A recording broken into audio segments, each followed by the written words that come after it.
ఏం సినిమా చూసినావమ్మా? నన్ను తీసుకపోమంటే నీకు అర్థం కాదు, నేను వచ్చి స్టోర్ చెప్తా అన్నావు. మరేం సినిమా చూసి వచ్చినావు? నేనా మంచి సినిమే, మనకు అక్కర వచ్చే సినిమా చూసిన. చెప్పు మరి దాంట్లో. సతీ సావిత్రి అని చూసిన. మరి అందులో నీతి ఏంటంటే యముని వంచిన మనకు మొగుల్ని వంచడం పెద్ద కష్టమా? అట్లనా? అదే రామ రామ, అదే నాకు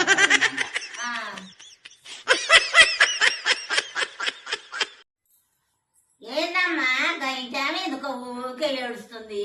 ఎందుకు ఏడుస్తుందంటే ఆమెట పెళ్లి అయినాక ఓ సంవత్సరానికట మన ఇంట్లో మూడో వ్యక్తి ఉంటే బాగుండు, మూడో వ్యక్తి ఉంటే బాగుండు అని పొద్దుకు 3 సార్లు అనేదట.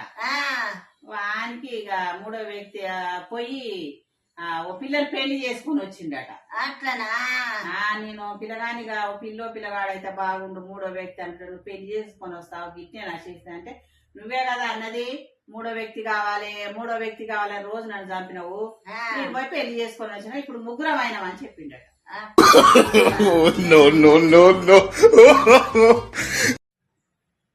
పక్కించావా మా ఆయన వస్తాడు అని మురుస్తుంది.